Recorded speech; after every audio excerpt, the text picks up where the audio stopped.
Hey, what's up, guys? I'm BTC. The long-awaited changes to Roadhog's Hook are just around the corner. In fact, we might have a new playable version of the hook mechanics on the public test realm as early as this week. So over on the official Overwatch forums, a Blizzard developer responded to a question about the new hook mechanics, and this is what he had to say, quote, "Firstly, the hook victim will now move in a position directly in front of Roadhog, rather than just a straight line towards him. There is a cap on how far to the side you can be pulled, so you can't just hook someone, spin 180 degrees, and dump them off a cliff. This part, along with some other bug fixes, should generally make the hook feel more consistent as to where the victims get pulled. Secondly, the line of sight check to see if the hook should connect or not is now checked from Roadhog's position instead of the hook's position. This basically means the hook cannot connect to targets that Roadhog himself can't see.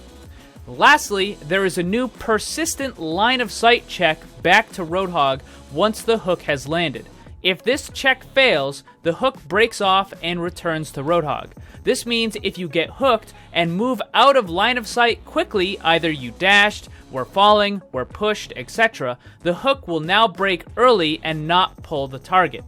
Overall, these changes will likely make Roadhog a bit weaker, but we'll evaluate his performance once we get people playing him and make adjustments as necessary. Ever since the beginning of Overwatch, Roadhog's Hook has been a very weird and often frustrating ability, not just for the person that's getting hit by the hook, but also for the Roadhog that's throwing it. Sometimes a very small piece of the environment will prevent the hook from actually pulling the target to you. And then other times, Roadhog seems to defy time and space itself to pull a target across an impossible distance and put him right in front of you. This sort of inconsistency is what makes the ability so annoying and so frustrating for a lot of people. But let's go back a little bit and actually look at what he's saying and see how this is going to fix it. So the first thing is that he says there's a limit to how much to the side that a target can get pulled.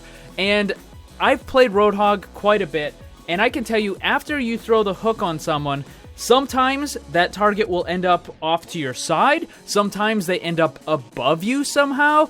I've even had targets that end up behind me. So hopefully with this change, it will actually more consistently put the target right in front of you so you can actually do your follow-up combo and not be left spinning in circles looking for the target that you just hooked. This does mean that you don't get to do all of the kind of tricky environmental kills that you could do before, where you would hook them, turn a little bit, and then drop them off the cliff.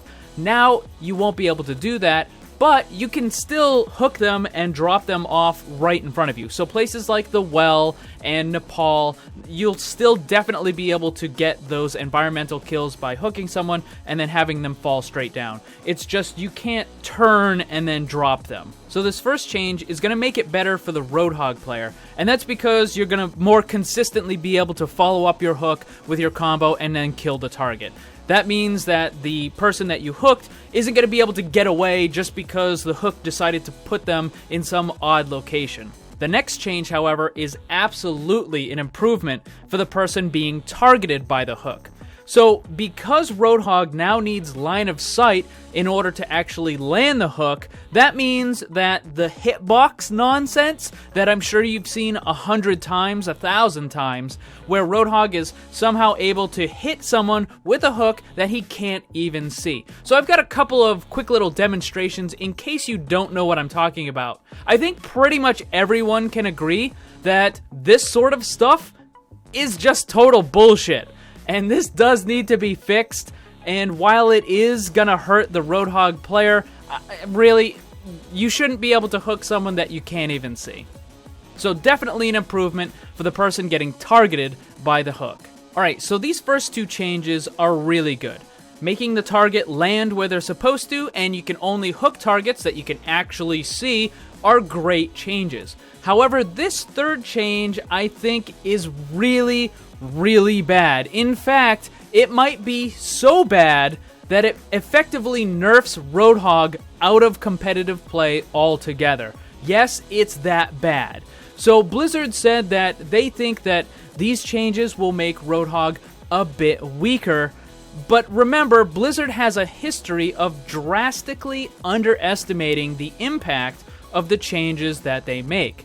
So let's look at this third change. So let me quickly reread this. It says, there is a new persistent line of sight check back to Roadhog once the hook has landed. If this check fails, the hook breaks off and returns to Roadhog. This means if you get hooked and move out of line of sight quickly, either you dashed, were falling, were pushed, etc., the hook will now break early and not pull the target. Now looking at this, you might think, oh, well, if somebody dashes out of the way, then the hook should break. That makes sense. But what a lot of people don't understand is when a Roadhog throws his hook, quite often line of sight is broken, and not because the enemy is dashing out of the way or trying to avoid it or anything. He may not even know it's coming, but line of sight between the target and the Roadhog is actually broken quite often. Let me give you a couple of quick examples of a Roadhog just kind of poking out, throwing the hook, and then pulling the target. Grounded. Get down. So if I'm understanding it, under the new hook mechanics, none of the examples I just showed you would have actually pulled the target to Roadhog. And that is going to severely limit Roadhog's ability to be effective in a match. Basically, if you or your target are anywhere near a wall, there's going to be a really good chance that at some point line of sight is going to get broken and you're not going to be able to pull the target to you. Now this is totally different from the earlier examples that I showed you, where Roadhog could hook someone around a corner or over an object when he couldn't even see him. Yeah, I totally agree, that is bullshit, and I'm glad they're fixing it. But with this, the third change, you can clearly see Roadhog is going to peek out, he has perfect line of sight to the target, he lands the hook on the target, and begins to reel them in. Just because Roadhog moves behind a wall doesn't mean that he should stop reeling in that target. It doesn't make any sense, and as I said, it's going to severely limit Roadhog's ability to be effective in matches.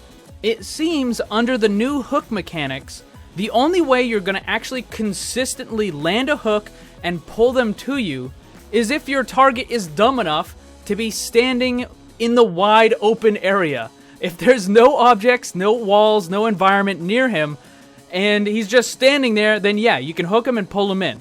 But if they're near an object, if they're near walls, then there's a good chance you're going to break line of sight and you're not actually going to pull them in.